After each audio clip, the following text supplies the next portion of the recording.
Wednesday Wellness with Leora. Today's episode is about healing inflammation, brain fog, and cognitive decline. We're very lucky to have our guest, Dr. Joshua Helman. Today, we are talking about something that is very common among women with breast implant illness, a symptom called brain fog. But we are also going to touch other symptoms, not just for women with breast implants, but for the younger generation. They're losing their focus, they're losing their attention, and we need to help them avoid the triggers that cause these issues. So a little bit about Dr. Josh Helman. He's a Harvard board certified physician, also trained as a biochemist, and his work centers around Alzheimer prevention and overall brain optimization. How doctors from Harvard get to incorporate such a holistic approach when it comes to brain health?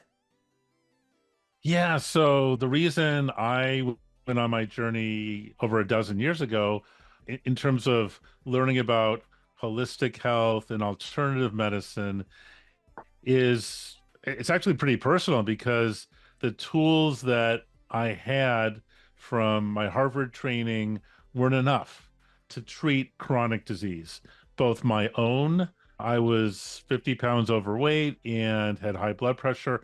I couldn't figure out how to fix myself with the prescription medicine that I learned about in medical school, etc.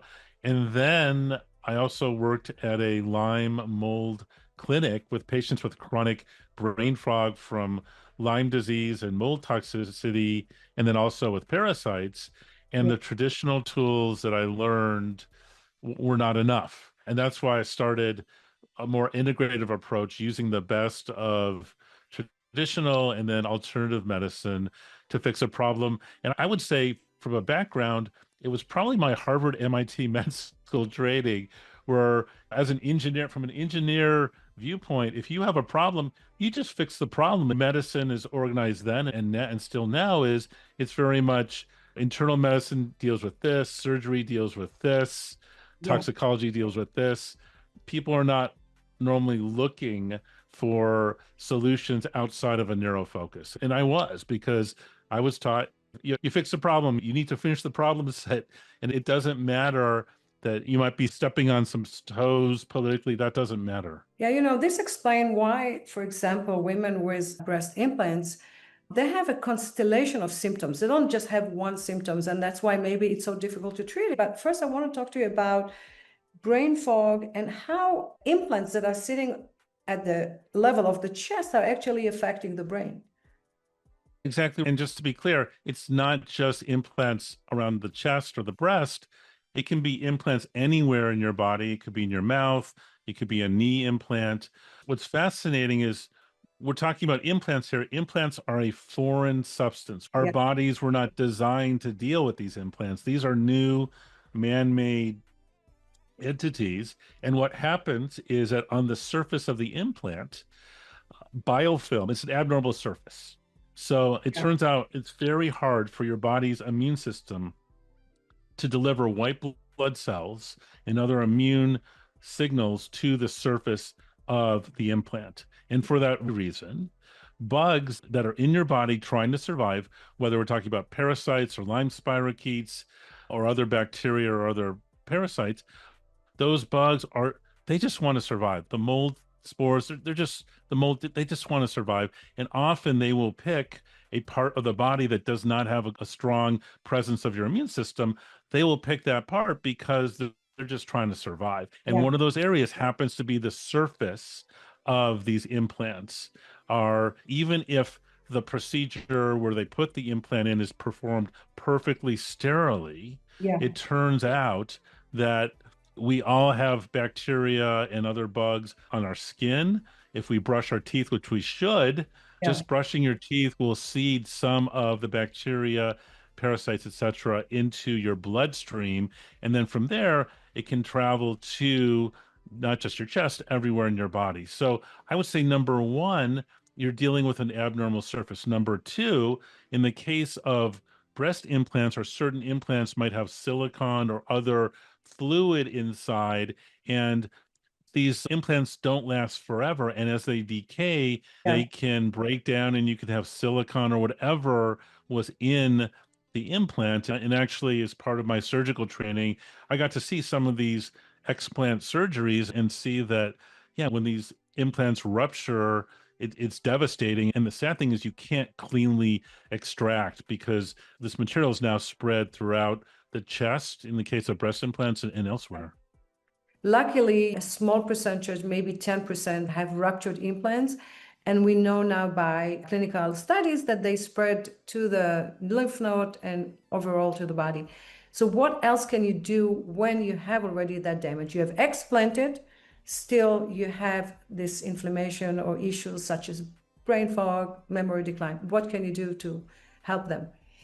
Yeah, so the first thing you can do is actually get a better diagnosis because, as you mentioned, brain fog, there's so many different things that can cause it. And so what I do for my patients is I do testing specifically looking at, are there heavy metals?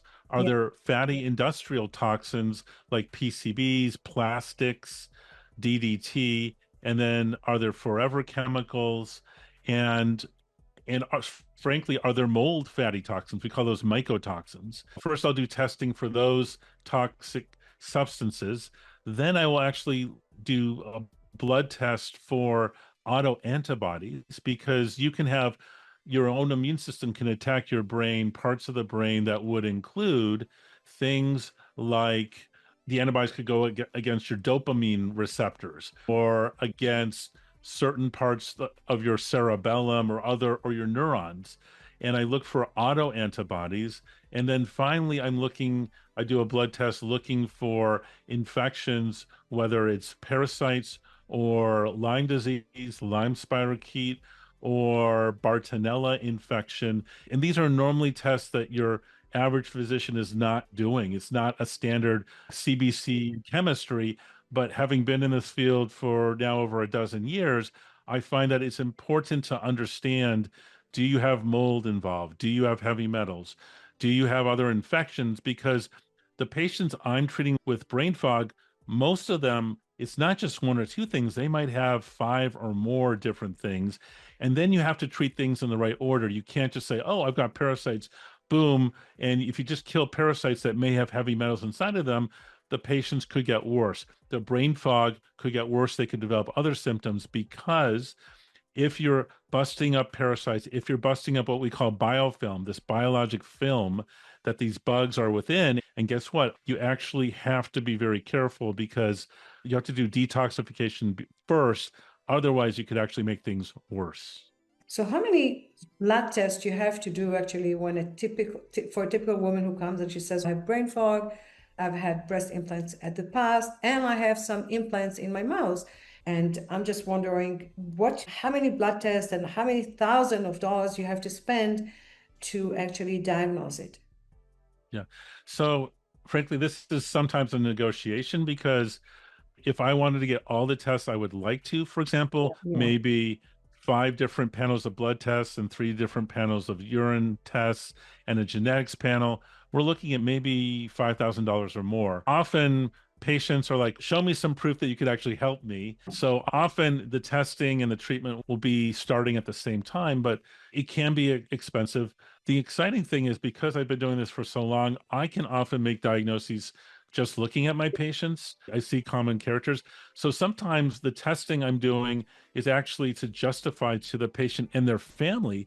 Their family might say, oh, just snap out of it. You've got this brain fog. It has nothing to do with the implants. It has nothing to do with mold toxicity or with parasites or other heavy metals. It's just in your head. And then the other half, Or you get menopause and you're supposed to feel. it's like, it's normal, you're old. And I would argue, no, it's not. We want an ideal health regardless of our chronological age. So the quick answer is it depends. And yeah, it's on a case by case basis. Yeah. In terms of implants, dental implants, there is this ongoing conversation about titanium versus zirconia. So zirconium is a chemical element with symbol Zr and atomic number 40 belonging to the transition metal. It is a metal, but you're exactly right. Dentists will say, oh, you don't have to worry about it. Let's start with your original question. Your question was Yeah. about titanium. I think zirconia is safer than titanium, but let's just be upfront. They are both, at the core, they are both metals. I would recommend, I love biologic dentists, but I would recommend getting more than one opinion. And you're exactly right. They'll say, oh, don't worry, it's safe. But guess what? If they're implanted, our bodies were not designed to have implants. It's just not. So we're trying to find you have to balance the risks and the benefits. Actually, it's a very difficult question because the option for people in their 70s or 80s or even earlier is not to have teeth or maybe to wear bridges. So not everybody will get an inflammatory reaction to devices. Is that correct to say? Let's put it this way. Regardless of what type of device you have implanted in your mouth, chest, or wherever, that just the fact that you're having the implant done will normally create an abnormal surface, right? It's not normal to have titanium, zirconium, or silicon or plastic implanted. So just by the fact that a surgeon or a dentist is doing that implant is creating an abnormal surface. Yeah. And you're exactly right. Just yanking out and getting a bridge or something like that, but there's something to be said for having teeth that actually work, where you don't have to worry about chewing on something hard. Yeah. So what I would say is I'm not opposed to the zirconia implants, but I think we have to be upfront with people and say, this is actually an implant. And because of this, you're at higher risk for biofilm and bacteria accumulating, and you have to take precautions for that reason. Okay, that's fair to say that. I want to go circle back to brain fog. So let's talk about things that can be done also at home, even before diagnosing it, just to feel better. Like something similar to Hippocrates, where you detox yourself, and after 3 weeks, where you have only green and sprouts, and you do colonics and you do meditation, you're feeling so much better. 100%. And you raised some really important points here. So, what I would say, first of all, someone who's not feeling right, whether it's brain fog, it's not just the tests I mentioned earlier, it's also basic tests like your hormone levels. Do you still have estrogen? And your thyroid, is your thyroid? So, I would say standard complete blood count, chemistries.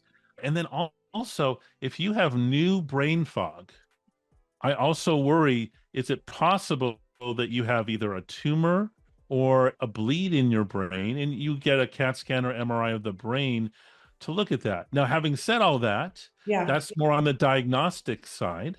Having worked as an emergency room physician for 20 plus years before helping people reverse Alzheimer's and dementia, which is what I do now. Yeah. But having said that, you raise the important point of, are there specific lifestyle things that you can do to help optimize your brain? And the answer is definitely yes. And by lifestyle, I'm normally talking about, it's about 5 things. I'm talking about the food you're eating. Are you exercising? Have you lowered your stress levels? Are you sleeping?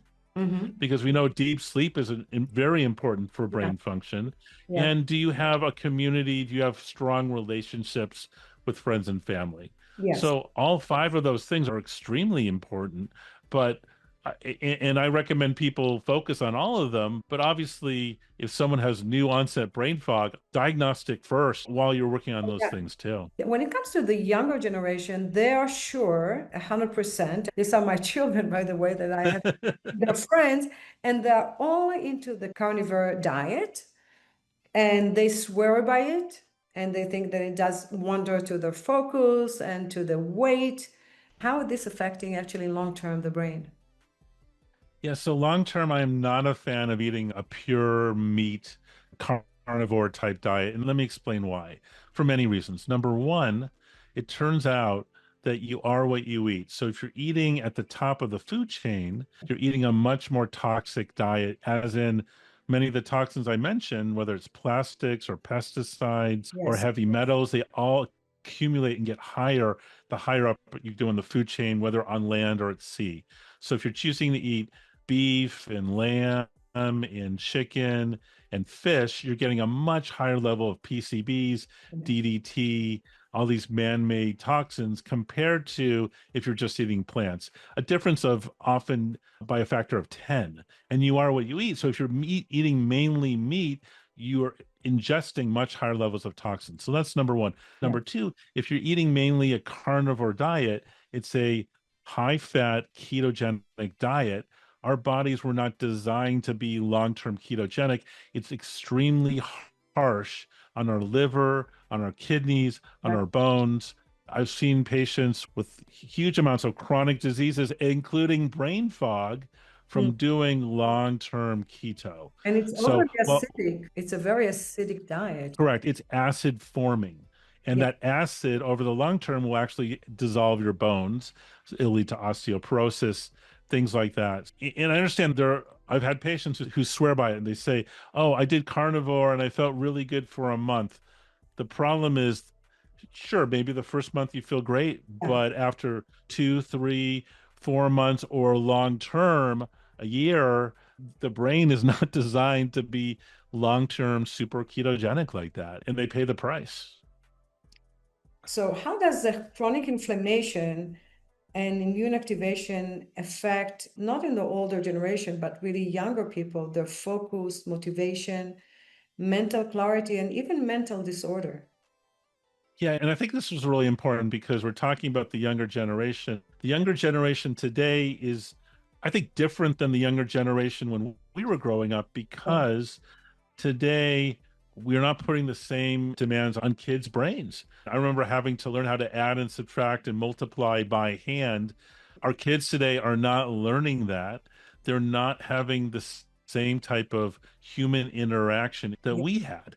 People have so much more screen time than we had as kids.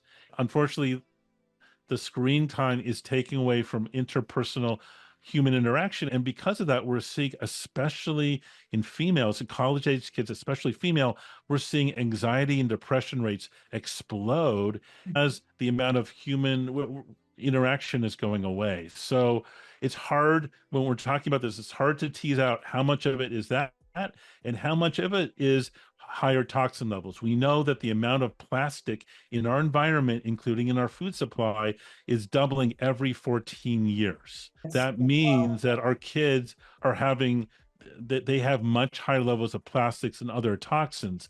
How much of that is causing the brain fog and how much of it is from not enough human interaction? I think it's both contributing. I don't think you can just pick one. But have you seen actually people that you put on your protocol, younger people, that their amount of anxiety and even mental disorder really actually improved tremendously?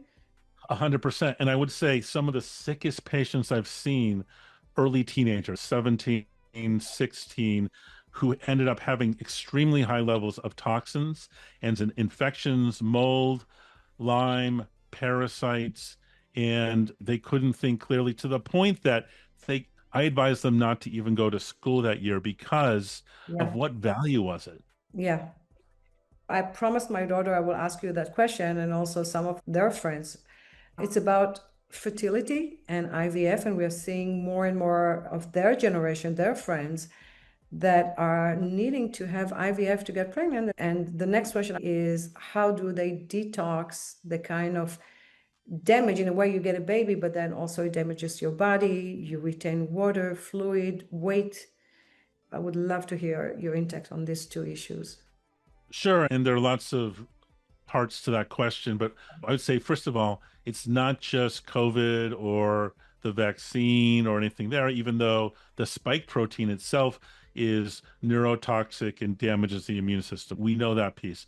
But here's the other piece is that we are finding much higher levels of plastic Oh, wow. in people, not just adults, in kids too. And we know that fertility is tied to sperm production and testes and the health of eggs and ovaries. And we know that both of those organs are getting plastic actually getting deposited in those organs causing fertility rates to go down. That's not the only Yeah. mechanism, but it's one mechanism. So what if there's someone listening here who's trying to get pregnant or is worried about that for the future? One thing I recommend, and I'm doing this in my clinic and seeing good results, Yeah. is specifically getting the toxins out of people using a technique called TPE, therapeutic plasma exchange, where you basically put an IV in Oh, one. it's amazing. Yeah, you put an IV in one arm and you you get rid of the plasma that has all these plastics and toxins. And then the other arm, you put back albumin protein to replace the protein that you're losing in the other arm. And we normally will do six of these TPEs filtrations once a week for 6 weeks. And we're seeing the toxin levels drop. We're seeing the brain fog go away. Obviously, that's not the only thing we're doing, but that is a tool. TPE has been used for over 50 years, but Oh, we're now using it specifically to remove toxins, and we're seeing good results, and it's exciting. so that's actually the fastest way to remove plastics from the system and toxins like mold. I think it is, and I think you want to do that first. Yeah. So, for example, you mentioned mold. If someone has mold, often it's not just the mold or mycotoxin, the fatty toxin that's in fatty tissue like the brain. Often they have live mold or mold spores living in sinuses and elsewhere. If what you do first is to actually kill the mold, when the mold dies, it releases all the mycotoxins and you can get someone to get worse. So again, what I recommend is the first thing is you want to do detoxification. One way is through TPE, therapeutic plasma exchange. Another way that I recommend first is a substance, a supplement called glutathione, which is Yeah. just 3 amino acids, a really small peptide. Glutathione first. I even created a website, glutathionefirst.com, because I think it's so important that you do it first. You want to continue it after you start, but I would do glutathione first before doing anything else. So there are many different ways to do it. You can give it intravenously. Okay. You can give a spray in the mouth. You can do it topically on the skin where you don't have hair. I'm not a big fan of pills because many of my patients with mold toxins have mold embedded in their gut and they can't absorb pills. Oh, That's why I recommend either a spray in the mouth, the spray on the skin that you rub in, and or IV intravenous glutathione. you find that women that are struggling with their fertility and getting pregnant, that will be one of the things that you recommend, the TPE, which immediately will clean the plasma, the part of the blood that carries all these particles. 100%. And I also recommend their partner because it takes two. We're seeing the amount of sperm production Yeah. going down. Yes. And one way to improve sperm production is to get toxins out of men. So, yeah, I would recommend it for both parts of the couple.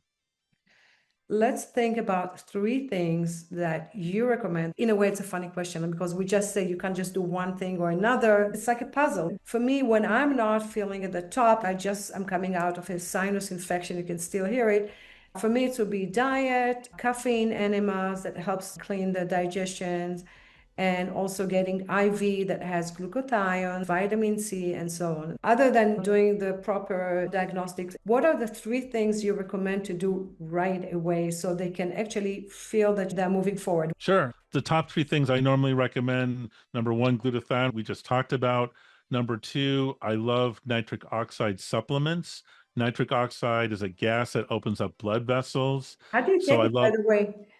Yeah, so I take one called Cardio Miracle, but there are other nitric oxide supplements. You can eat lots of beets, but nitric oxide is a great way to open up sinuses and blood vessels. And then the third one is called NMN, nicotinamide mononucleotide, which is a precursor to NAD plus, which will increase the amount of energy. And I normally recommend NMN as an oral supplement. Yes, it's interesting because I just wanted to talk about brain fog, but as it happens, there's so many parts to brain fog, to inflammation in the body that even if you want to stay focused on one subject, you find yourself like going to different places. It's a very holistic situation here, and health is not just one thing, one cause.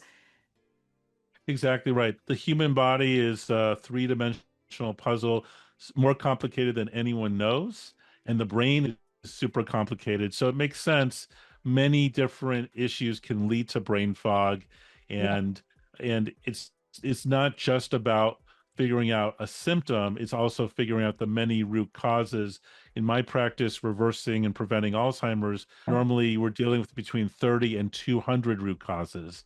well, And that's why it's been a black box up until now, because most physicians are not willing to take the time to understand everything that's in that box. exactly. And also in the case of breast implant illness, usually women will have at least 30 symptoms. And they seem like they're not even related to each other. Like you said, inflammation can affect different parts of the body, the parts that are very vulnerable. And everyone has a different genetic.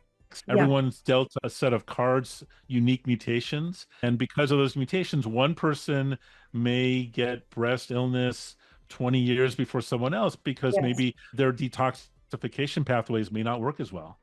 So before we wrap up, I want to ask you if you can share with our audiences where they can find you, where is your practice right now, and also your email and information so they can reach out to you. Sure.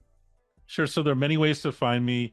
Probably the easiest way is through my website, which is just drjosh.com, Yeah. drjosh.com. My Yeah. email address is drjosh, drjosh at drjosh.com.